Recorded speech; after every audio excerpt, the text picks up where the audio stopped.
Mom's Pearls.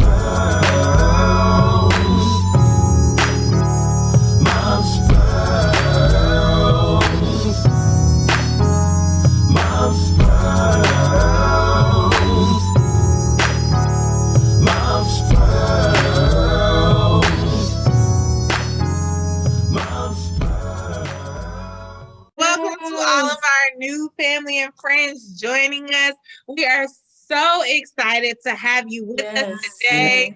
We are Mom's Pearls. My name is Leah. I am here with my good friends, Yolanda and Brenda. Welcome, ladies. We are so excited. So we are here with you every Tuesday. And this Tuesday, we are excited to start something new. Drum roll. So this week, we will be talking about racism in America. So we all know, in light of everything that has been going on recently, that this is a hot button issue. It's a hot topic, and we're excited to bring it to you all to share with our family and friends our thoughts, our spiritual take on it, and just get your ideas and thoughts on it as well, your experiences, and we're going to learn together. We've got lots of good information to share with you. This will be a continuing series, so make sure you check back with us next week because we're going to drop some more knowledge on it. And this week, today, we will be talking specifically about the origins of racism. Ooh. So it sounds like history, it sounds like a lot, but we're really going to make it very easy. We're going to talk through it with you, and we're just going to share our thoughts and ideas, starting with this very interesting clip. Let's take a look.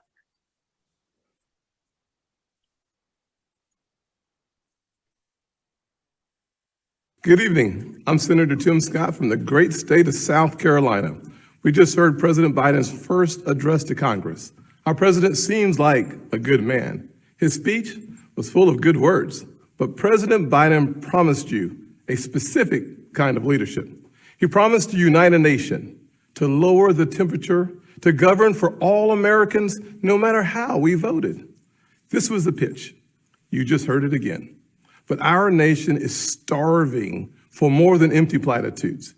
We need policies and progress that brings us closer together.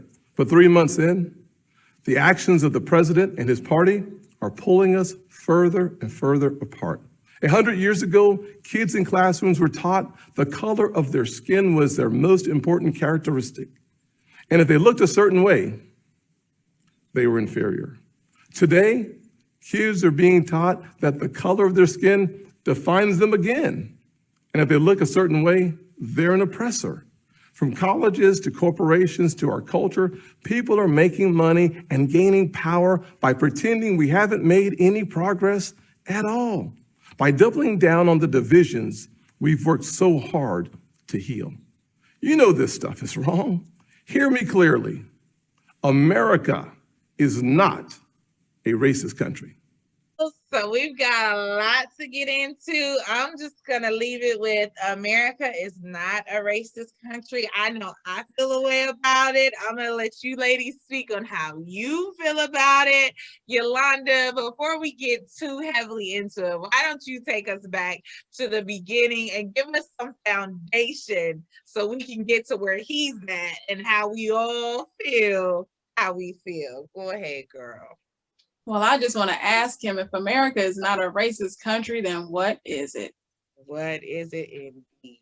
And that will lead us into what we are going to discuss in this segment. And it is the book Stamped by Jason Reynolds and Ibram Kendi.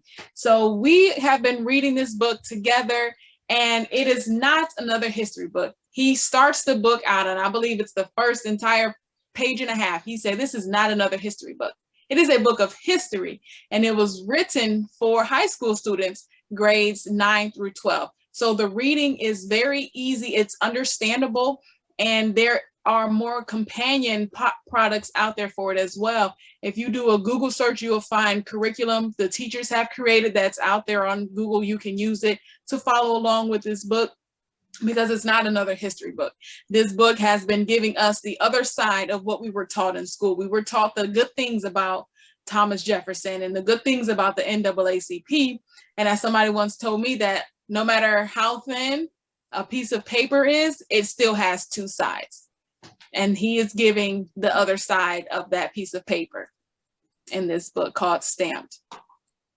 And he gives some definitions. He gives 3 specific definitions on segregationists, assimilationists, and anti-racist. And he defines a segregationist as people who hate you for not being like them. They want the schools segregated. They want population and jobs and everything segregated, either voluntarily or by force if necessary. And they believe the opposite of the assimilationists. Racism is a belief that race is a fundamental determinant of human traits and capacities, and that racial differences produce an inherent superiority of a particular race. Racism is a pandemic too. So for the senator to say we are not a racist society, what is going on here in America right now, where this picture was taken just in 2021? Somebody is feeling the opposite of the senator. Reverse racism. The black kid gets 1 stone of affirmative action, and he has all these stones and screaming, "That's not fair." Is there racism in America? These pictures say otherwise. And a racist idea, any idea that suggests something is wrong or right, superior, inferior, better or worse about a racial group. It keeps you from doing your work, keeps you from explaining. It keeps you explaining over and over again your reason for being here, validating why you are a human, validating yourself. But assimilationists, they like you if you're like them. They want to change you to be like us. So if you come from another country, we want you to speak English. We want you to speak American, assimilate to our country. If the blacks would act like the whites, then the whites would consider them partially human. You would be considered more like us, considered more human if you behave like us, if you speak like us, if you straighten your hair and do things and carry yourself like we do, then we will, consider you. And anti-racist, they love you because you're like them. You're human. They don't care. They say there's nothing wrong or nothing right about Black people and everything is wrong with racism. And the beauty of anti-racism is that you don't have to pretend to be free of racism to be an anti-racist. It's the continuing to fight against it wherever you see it. And it's the only way forward. And here is an overview of the definitions. And he speaks on these definitions. He goes back to them. He refers to them in the book. So that's why it was important to have this slide up here to know the definition so we can have this conversation. You can get the book or you can get this slide, take a picture of it, and because we'll be referring back to these definitions in our conversation. So the definitions were important to share so we can all have this dialogue. We've read the book here on the panel, so now we're sharing these definitions with you, our audience, so you can join in with this conversation, because we want you to type in some comments in the bottom and send us some questions back so we can continue this conversation. All right, so I'm going to pass it over to you, Sister Leah, and ask you, what are your thoughts with these definitions, and do we see any of these traits in Senator Scott? I feel like it was a lot. Just at the end of the day, when you're talking about assimilation, when you're talking about anti-racist, when you're talking about segregationists, we can see throughout the book that the people that we were taught in the history books time and time again, we can see them lining up with one of those definitions. And we can see the role that they play. Just at the end of the day, we continually play a part in it. Like, I know if I want to get a 6-figure job, or if I want to get a job in corporate America, I have to have my hair like this. I have to speak like this. I have to be able to do certain things. I can't just be me. Right. And I think that's the unfortunate part about America. I don't see how you can say that America is not a racist country when that assimilation is clearly still racism. Like, if I have to be like you to be accepted, to be a part of the group, if me being me is not accepted, then that's still racism. I think one of the things that I really enjoyed from your slide was just the part when they talked about anti-racist, and they're like, you don't have to be just fully like anti-racist, but as long as you're committed to fighting racism wherever you see it, like as long as you're standing on that side saying, no matter what, I'm not going to be a party to it, I'm not going to participate in it. And I think it's difficult sometimes for the other side to recognize, like, You have to Mhm. be able to see. That's still racism. Assimilation is still racism. When you can't let me be me, Absolutely. it's still an issue. It So absolutely is. It absolutely is, because it's not letting you be you authentically. And so you have to pick and choose. Okay, I can be me authentically when I'm around other people who look like me, but am I really being me? Because now my me has been altered because I have to change to be around this other people group. And so who am I really? So now we have to change who we are to be considered human. What about you, Sister Brenda? Well, I don't know what to say about this politician. He just irks me. I did see his whole thing on TV. Mm-hmm. And when he says America is not a racist country, so now he's going with the assimilist group. I'm trying to fit in, to get in, to fit in. So now you're that's what he's doing there, because it's clearly not true. But if I say what you want me to say, then I'm good with you. Then the rest, he goes on later in that interview he does to say that he has been pulled over because of the color of his skin, the car he drives. He's followed in stores because of the color of his skin. So now you're talking about the racism that you just said was not in this country because you want to be a assimilist. And now, which way are you? You can't talk out of both sides of the face. You have to be true to who you are, what you stand up in. Being a politician for the state of South Carolina, how are you properly representing the people of the state? And when he's there to represent all people, white, black, orange, purple, doesn't matter. But he's doing a lot of damage to the black people of that state, because you can't say what they want you to say because you want to be one of the assemblies. You can't do that. You have to be who you are. That's why you take office. That's how I feel about it. And it really it upset me, because it sets us back when we do that. And we forget the reason we're there is to help people, not just my own personal gain. And that is very, very unfortunate.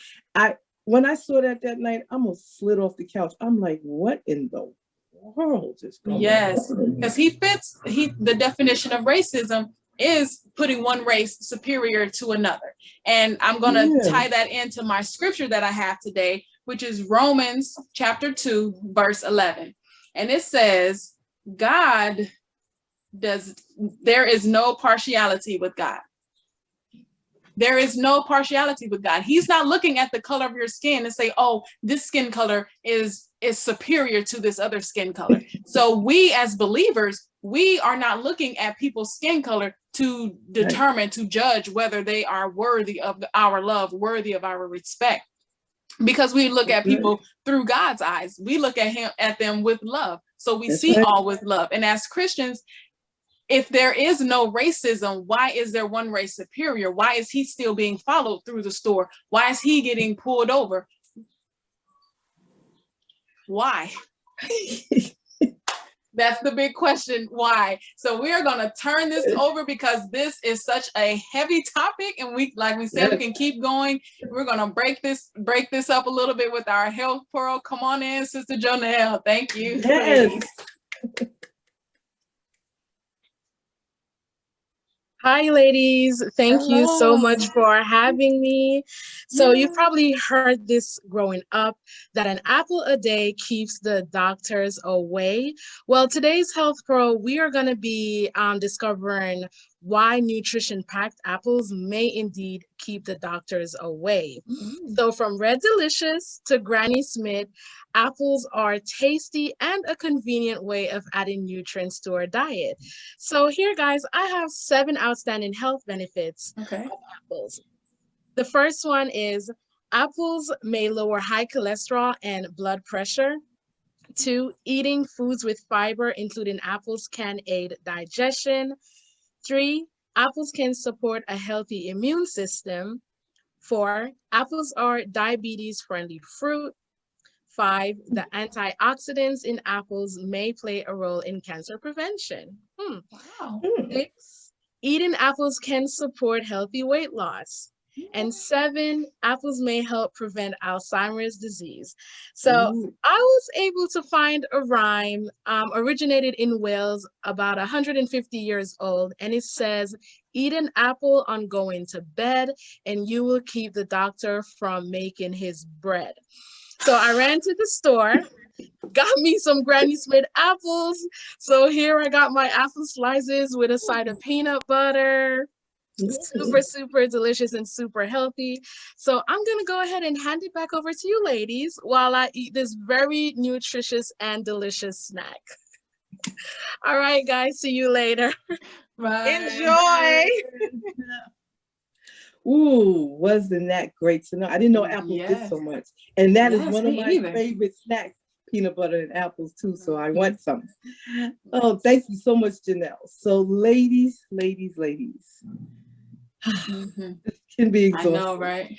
It's just so much.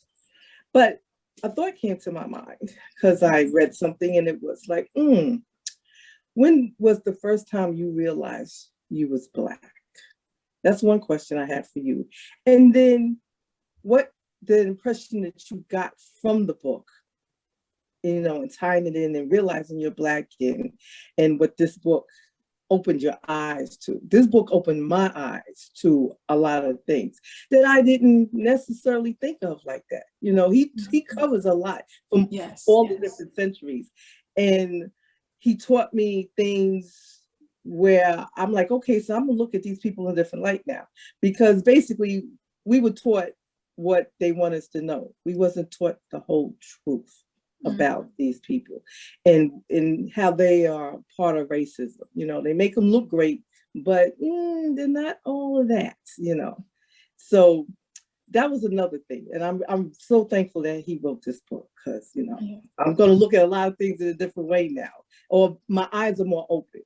And then thinking about when's the first time I realized my color of my skin, because I grew up in a family that's mixed cultures, and I grew up in a predominantly Black neighborhood in New York. That was a thriving neighborhood with business owners and all of that. And so I thought about it, and I realized it wasn't until I was a teenager, and I was away at boarding school. I went to school, high school in Vermont, and we're waiting at the bus stop. And this little white boy, about 10 years old, comes up, spits at me, and calls me the N-word. My reaction was not good at the time at that age, but that was my first time now it hit me, everything he said. I've never been called a name before, I just, all of that was like, what? And then I had realized in being there, I saw the racism, I realized, oh yeah, you're Black girl, it's what your parents been preparing you for, how you're going to have to, face all these things. So it was a real eye-opener. Thank God I got through that. So ladies, what was your experiences the first time, and how's this book impact you? I'll start with you, Leah. Well, for me, I think it's kind of like the same thing. Just when we're around our family, we're just around our family. It just is what it is, And for me, it was more so growing up in a predominantly white neighborhood. So it just was what it was. I didn't think really too much about it. But like when I was around my family, it was just around Black people. It just was what it was. But I know, one time we were little, my mom, she had took us to this gas station when she was in North Carolina. And that's where she's from. So she's familiar with the whole area. Like she knows everything that's going on. And me and my sister were like there was a ton of Black people at this gas station. And we were like, oh my gosh, like what is going on? Where are these Black people coming from? Like it's so many and so many different people. And we never really like considered. It was like that big eye-opening moment where you realize like the world is so much bigger than your little world, like what you think of it. Like, there are really more Black people out here. They're diverse. They do different things. And I think so much of that ties in with what he was saying about the book. Just at the end of the day, when you're in school, you learn what they teach you, which is not necessarily the truth or even the whole truth by that means. And I think that was the one consistent thing that I found throughout the book is as well is that the white people have consistently controlled the narrative. So they've been able to present it the way they wanted to present it. And then we just take that information and we just have to deal with it. So I think growing up, you know, you're learning what they want you to learn and you think the world is like this, but then life experiences show you that it's not. And one of the most prominent ways they show you that it's not is through racism. Like you get that big, oh baby, you black, and you're in, like you said, somebody approached you and they approach you with that hate and that evil, you know, manner and behavior. And it's like, wait a minute, this is a whole issue. So I truly enjoy the book as well. And I love it just from the perspective that it allows you to see how we've been manipulated as a people, just throughout every aspect. Like the information given to us has been, as our former president like to say, one of those false narratives, one of those things that wasn't, you know, fake news. Fake news. Like fake news. So I definitely enjoyed the book. What's your take, Yolanda? Well, for me, my experience was in high school. So we were I was bused to the west side to go to my school, and it was a school mixed with white people, Hispanics, mostly Puerto Ricans, and then the black kids from the east side. And I became friends with this other kid. He played baseball, I played softball. And it was what it was. And so we were gonna go to prom as friends. He hadn't asked anybody and was like, cool, let's go. And his dad is Puerto Rican, his stepmom was white. Stepmom said no. She wanted him to take the white cheerleader from the cheerleading squad. Like we all knew her, she was popular, but they didn't really, you know, like hang around, kick it like we did. We would leave school and go get food. I love to eat. Take me to eat and I love you forever. But so we were just gonna go to prom as friends, and it was gonna be a group of us, and she said no. And that broke my heart. It didn't put a damper on our friendship, but it kind of like showed in a different light. I was like, wow, okay, yes. I am different. And we were just friends. It wasn't any like, you know, trying to hook up. It was hurtful. And it was, with this book, it shined a light. So we want to be integrated into the schools. They want us to look like them. They want us to behave like them. They want us to assimilate, but only to a certain extent. I will only accept you to a certain extent. You can do this, but when you try to get into my home, it's a different story. Ooh, so girl. You can assimilate only so much. When I say we have to draw the line, this is far enough. And that's what my relationship was, how I tied it in with the book, and how the book has, you know, shed some light and opened my eyes to, you know, how to have these educated conversations about, you know, what we're exposed to and what we're being taught and not being taught. Yeah, ladies, you know, your points are so valid, and we have to speak the truth. And the truth is painful at times, but we have to speak the truth if we're going to be true to ourselves and true to the world even. And I looked up some things in the Bible. I was like, well, what does the Bible say? Is there anything about racism? And one thing that stuck out to me was in Acts 17:26, when God said he made one man, every nation of mankind, to live on all the face of the earth together. You know, we're supposed to be together. He also says, a new commandment I give you, that you love one another. Just as I have loved you, you are to love one another. And if we're Christians and we're supposed to love God, how can we say we do when he gives us this and he tells us this, but we do not love our neighbor because of the color of his skin, because of his culture? He has not done no harm to you. Why would you not love him? And the really part that gets me is how the racism that's shown to children. Children are innocent. Children are full of love and laughter and happiness. They learn, like that 10-year-old boy who did that to me, he was taught that in his household. That was a learning. He learned that. Children are not brought in this world knowing racism and being prejudiced or skin color or any of that, or culture, or you wear, or the Jewish or what they wear on their heads. Children are not taught that. And it's really, really sad that people do this to kids. Adults can defend themselves. Children can't defend themselves. Now, what do we want from this world if we are teaching our children this? This is not a good thing. It really isn't. And we have to speak out. Hopefully, us speaking out on these things will help bring attention to people. And we want our audience to chime in, give us your suggestions, your comments, your questions, and let us know how you feel about our discussion today. Because just how it's touched us deeply, I know it's touching everyone out there.